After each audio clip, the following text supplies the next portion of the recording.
Hi guys, welcome to today's video. We're going to share our payday paycheck routine, and my name is Gertrude. I'm Sally. I'm Mutoni. And today we will share an unscripted payday paycheck routine. Sally, can you go first? Okay, so basically what happens when I get my paycheck first is that I try and reward myself. Um, there's this thing someone once said that after the battle comes the reward. So I usually try to uh, first pay myself so that I can keep myself motivated and encouraged to maybe work even harder in case maybe there's like a bonus or something in the future. So human beings, we work on this reward system. So when you reward yourself, you find that you have that urge to keep on going. So for me, what I usually do first is to try and reward myself. Yeah, interesting. Yeah. And what is rewarding yourself? What do you do with your money? Okay, rewarding yourself can come in so many forms. Right? For some people, it can be maybe going out partying, or maybe eating out, or maybe just buying yourself a book, or yeah, or maybe doing shopping. Yeah, Exactly, or maybe going on a spa date, like a solo spa date. So for me, I'd either eat out or buy myself a book. So what did you do on your last paycheck? On my last paycheck, Yeah. I took myself out on a date. Nice. Yeah, I did. Wow. What about you? Okay, when I get my money, Your paycheck. your paycheck, I budget first, and then Mhm. most like half or like 3/4 of it, I let's save it. Okay. And now budget for like transport, for entertainment, for expenses, such things. Yeah, that's all. Yes. Yeah. Okay, very nice. Two varying paycheck routines. Wow, that's nice. Okay, for me, before the money hits my account, I often start my payday routine earlier. That is, I have a list of things that I want to do with my money even before the money hits my account. Yeah, and there are two types of budgeting methods that I use. The first one is the 50-30-20 budgeting rule, which states that 50% of your income should go into your needs, that is housing, rent, and so on. 30% should go into your wants, that is buying, maybe taking yourself out or buying something that you've been wanting for a long time. And 20% should go into your savings and investments. So that is the standard rule. But because I live at home, I have switched that rule. I try as much as possible to save at least 50% of my income. Now, I am servicing a student loan, therefore, I have to cater for that. That's why the larger percentage of my paycheck goes into savings and investments. Then the rest, 30% goes into bonds and 20% helping out with some of the bills at home. Now, as I've stated earlier, I use two budgeting methods. That is the 50-30-20 budgeting rule. And the second type of method that I use is the Kakeibo budgeting method. Have you ever heard of it? Okay, the Kakeibo budgeting method is a Japanese budgeting method. It's a saving method rather than a budgeting method, whereby you have two types of notebooks. One is for your savings and investments, that is to write out what you want to do with your money and all of that. Then you have a second notebook, which you use to track your expenditure throughout the month. So, yeah. Wow, I have talked so much. Okay, with the second notebook, you'll need to, because yes, you might plan out, but what you actually do with your money is very different from the theory part. Yes, Yeah. true, yes. Yeah, like as I've said earlier, I try and save around 50%.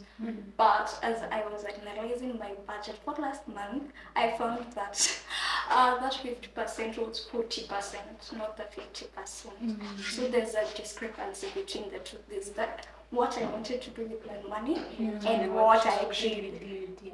Yeah. And then you mentioned earlier that you plan ahead. Yeah. So, like, say you, the payment comes late, or yeah, what do you do?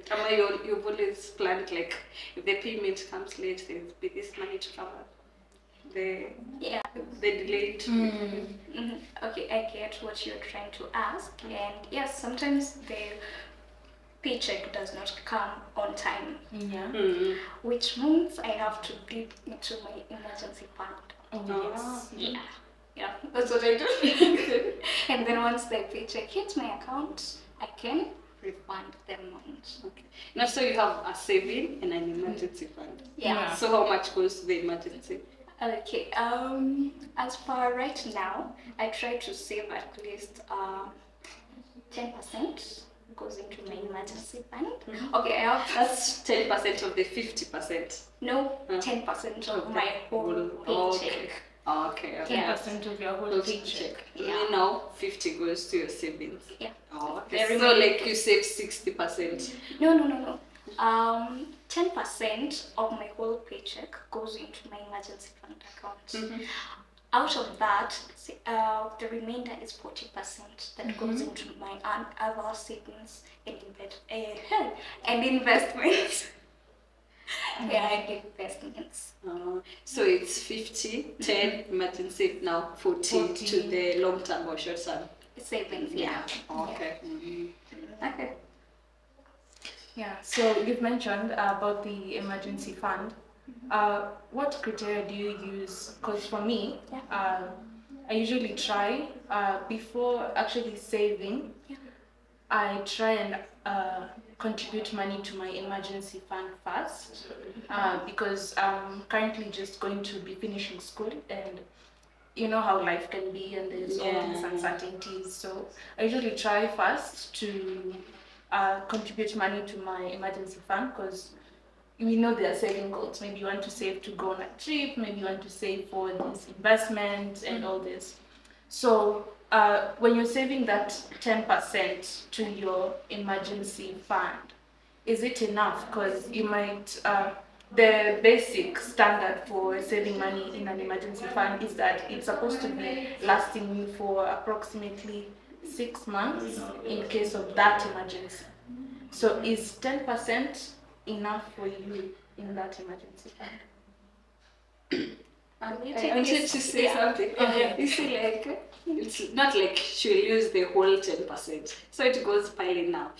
Piling up, it gets more and more because you don't use like all of it. A bit. Yeah. In your emergency fund? Yeah. Okay. Yeah. So it's 10% from each paycheck. And I started building my emergency fund last year. Okay. Q4 of last year. Therefore, I have a substantial amount in my emergency fund. When my paycheck does not come on time, si ati nachukua nini pesa zote kwa emergency fund. No, I take a small percentage, then replace the amount once the paycheck hits my And then you guys have said like you save. Which or where do you guys save? Like in bank accounts, M-Shwari, MMFs, or yeah. Okay, would you like to start? For me, I'd say, because right now I'm focusing on my emergency fund, so my savings are going into my bank account. But I'm actually thinking of transferring my money from the bank account and actually going into a money market fund. Yeah. I think that's better. Yeah. Because in the bank in Akatwa, there are many other institutions like there are money markets where there's like the mobile one and then the interest it's there it's annually. So I use different methods. For my emergency fund, I often save in my money market fund account, but I also have sinking funds. Yeah. For example, I'm saving up for my birthday. When is this? In May. So I've been saving up since January. Oh wow. Yeah. Is it going to be a grand birthday I party? never somewhere. Can't afford. Oh, I you're haven't planning on going decided. to. Oh, Oh, you're Yeah, planning I'm to just travel, saving or- up. Hey, shoot. Just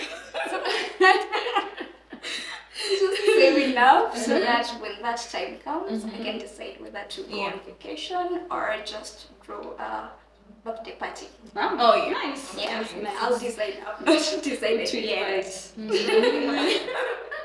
Yeah. So as I was saying, I for my sinking fund account, I often save either in Mshwari, because it is short term, maybe 3 to 4 months. Therefore, I'll just use the money. There are also apps like Tunes. Have you heard of it? I've heard of tunes. Tunes. Okay. Tunes is an app whereby you can save as an individual or as a group. Yeah. There's also Core and also money market funds. For me, I use Mshwari, lock savings, but How is, did you ever see that meme that Mshwari lock savings is like, there's this gate, but there's no fence, and you can actually access your money. Actually, I think it's all about discipline. No, when you have discipline, true. then you not like True. you're doing this money for something else. Yeah. Plus withdrawing is takes about 3 hours to 5 hours. Oh, yeah. To and then So you can actually reconsider during that time as you wait. Yes, and then now I use Old Mutual. Long term.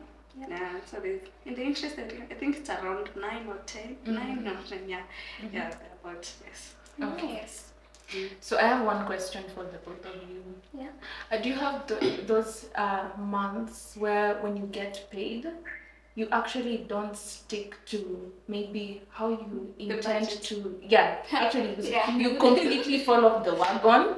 Maybe you've maybe bought a TV that you didn't intend to buy, or you've done this.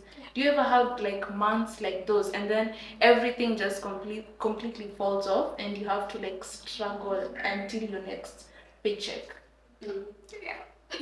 For me, no, I've never. It's never been that intense. I've never been in such a situation. And then I started budgeting so early, I think high school or the first year university.